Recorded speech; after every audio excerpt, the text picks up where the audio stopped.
Pachacutic en los procesos electorales de 1996 al 2023. Introducción necesaria. El presente video enfoca en forma resumida la participación política, trayectorias y escenarios actuales para mirar el desempeño que han tenido los movimientos indigenistas de MAS en Bolivia y Pachacutic en Ecuador. En la arena política se mira sus trayectorias en torno a temas como qué espacio electoral ocuparon al entrar en el sistema político, cuál fue el discurso a lo largo del tiempo y en qué hechos este se fue consolidando. Y por último, las causas para que el MAS se haya convertido en la primera fuerza política en Bolivia.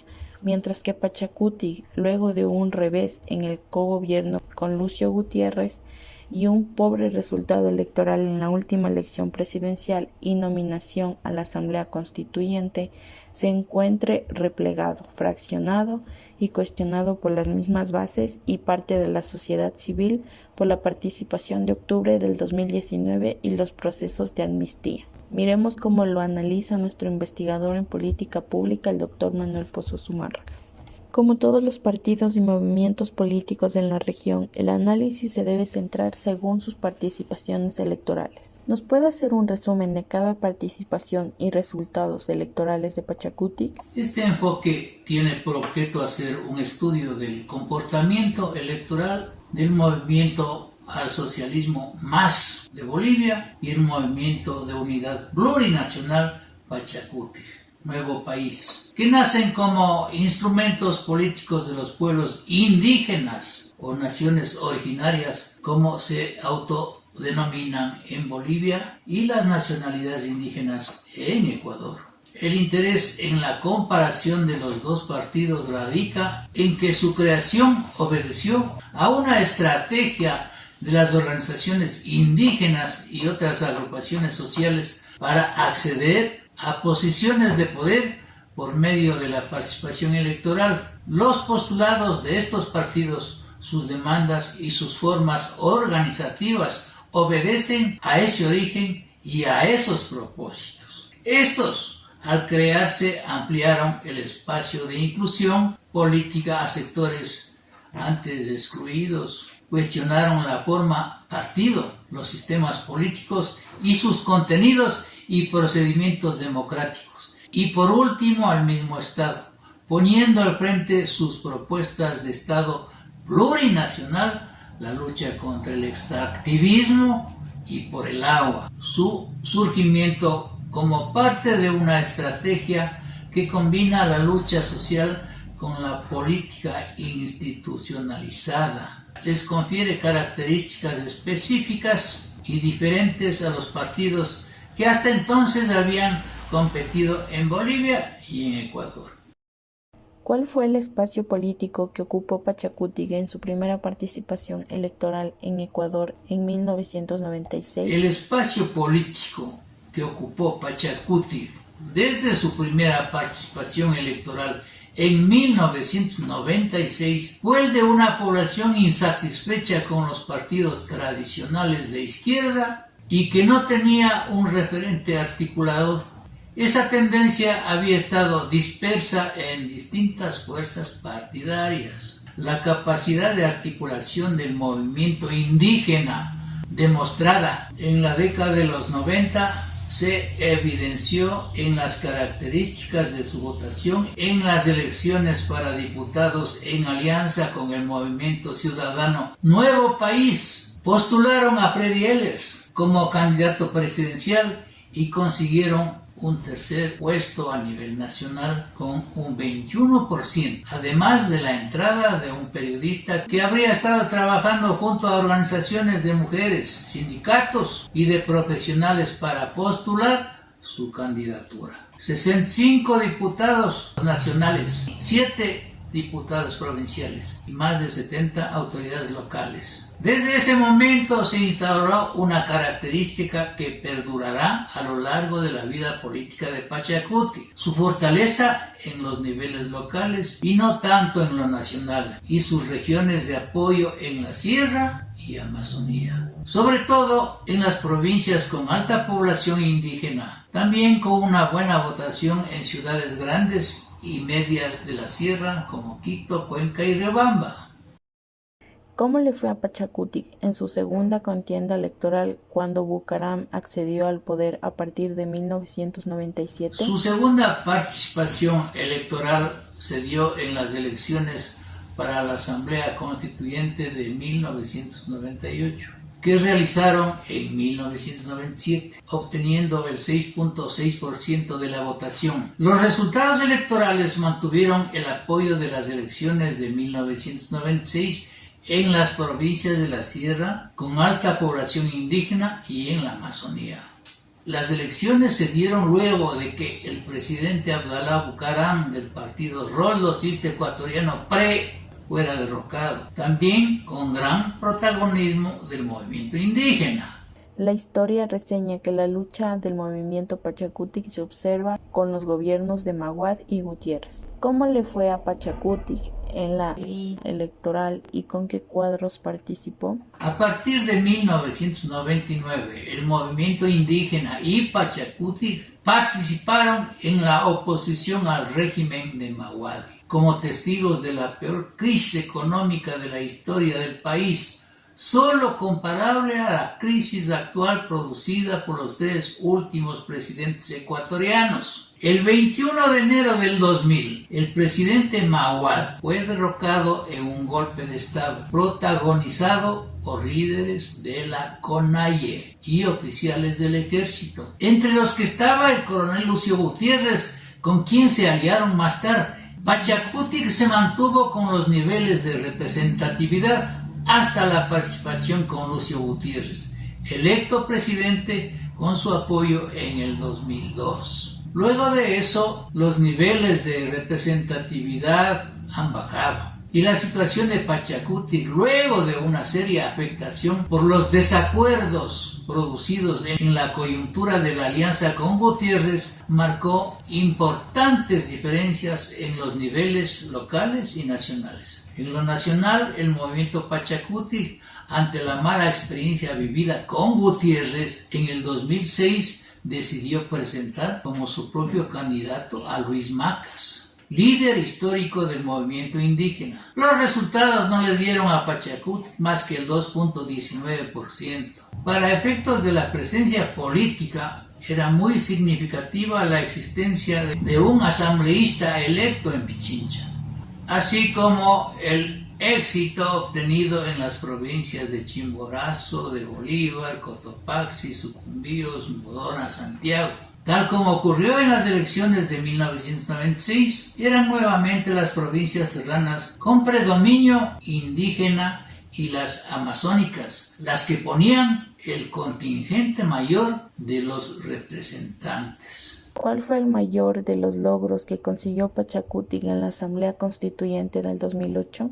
En las elecciones para la Asamblea Constituyente consiguió la entrada de 5 asambleístas. Por otro lado, en lo local, las bases del movimiento indígena han demostrado capacidad de movilización por demandas puntuales, como por ejemplo la manifestación del 11 de marzo del 2008, donde más de 20.000 indígenas exigieron que la Asamblea incluya en el debate su principal reivindicación, el Estado plurinacional. Esa capacidad de movilización, sin embargo, se enfoca sobre todo en las organizaciones de segundo y tercer grado, niveles cantonales, parroquiales y provinciales. ¿Cómo le fue a Pachacutic con la llegada al poder de Rafael Correa Delgado?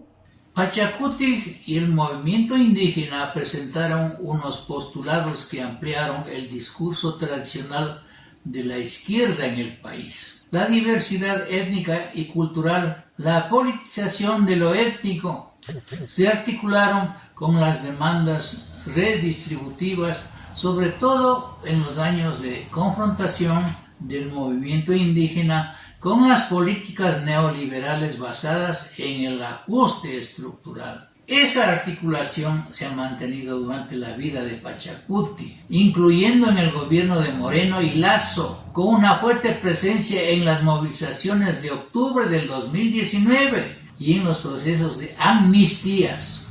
Y parte de sus luchas se han reflejado en la defensa de los recursos naturales y los derechos colectivos de los pueblos. El planteamiento de Estado plurinacional, los constantes enfrentamientos al modelo neoliberal que llevaron a impulsar derrocamientos presidenciales como de Yamil Mawad, las movilizaciones que desde la CONAIE han demostrado concepciones de soberanía frente a empresas petroleras extranjeras como la Oxy, así como su tajante oposición al Tratado de Libre Comercio con Estados Unidos.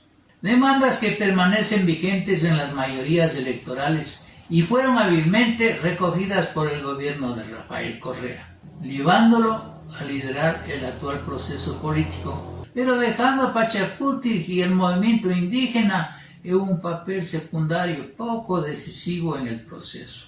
Después de la caída de Rafael Correa Delgado y al haber dejado fraccionado a todos los movimientos y partidos políticos en Ecuador, ¿cuál fue la participación de Pachakutik ya dentro de la Confederación de Nacionalidades Indígenas del Ecuador, CONAIE?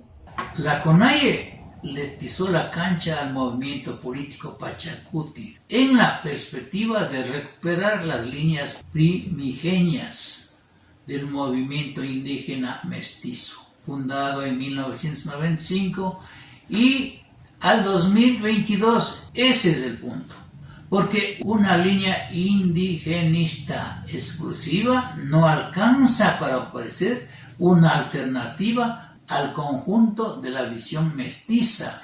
Pachakutik era la propuesta política para ampliar ese espectro hegemónico racial y poder alcanzar un poder a través de las elecciones. Si bien al anterior proceso electoral fue el que mayor representación legislativa obtuvo Pachakutik, es un acumulado de octubre del 2019 y la fuerte presencia de Yacu Pérez lo que lo determinó su fraccionamiento. Cabe resaltar que tras la candidatura se alinearon casi todas las fuerzas de la izquierda del Ecuador y todo esto fue aprovechado por los votos para la lista 18. Hoy Yacu Pérez está fuera de Pachakutik y está fundando su propio movimiento político con fuerza en el Azuay.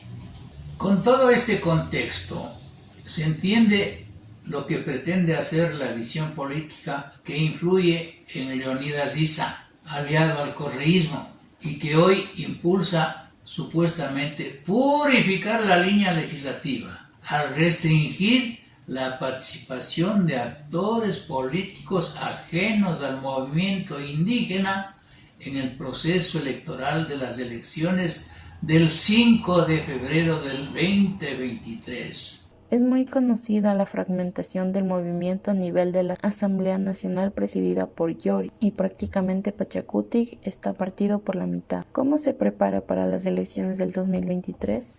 La CONAIE le exige a Pachakutik que integre una comisión independiente que investigue a los 5 asambleístas que fueron señalados por el presidente Guillermo Lasso de haber solicitado cargos y beneficios económicos a cambio de respaldar el proyecto de ley de atracción de inversiones. Recordemos que Pachakutik celebra en agosto próximo un Congreso Nacional para elegir al nuevo Comité Ejecutivo, que reemplazará a Marlon Santi y a Cecilia Velázquez en la coordinación nacional. La CONAIE concluyó que para ese cónclave deben participar todas las organizaciones de base y conformar una lista de consenso para la elección. Esto apuntando a la preparación para las elecciones seccionales de febrero del 2023,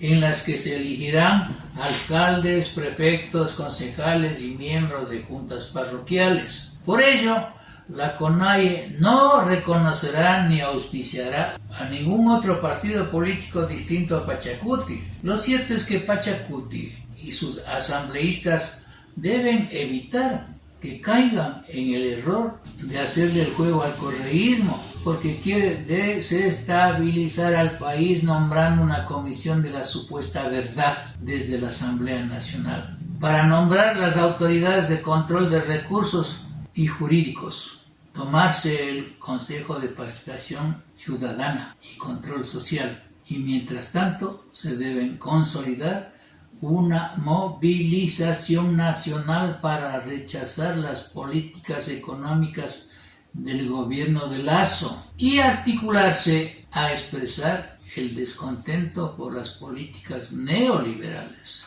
en la habitual jornada que se realiza el 1 de mayo del 2022 a propósito de la conmemoración del Día del Trabajo, renunciando a su accionar exclusivista que le puede llevar a caer en el juego de la derecha y perder el norte de la unidad con los diferentes sectores que luchan contra el neoliberalismo, contra el correísmo y contra pactos de trastienda. Fuentes consultadas para hacer este video: primero, Pacasa News, de 22 de abril del 2022. 2. Mis videos en YouTube. Y 3. Una monografía de la Facultad Latinoamericana de Ciencias Sociales Flaxo, sede Ecuador, sobre este tema. Muchas gracias, ecuatorianos.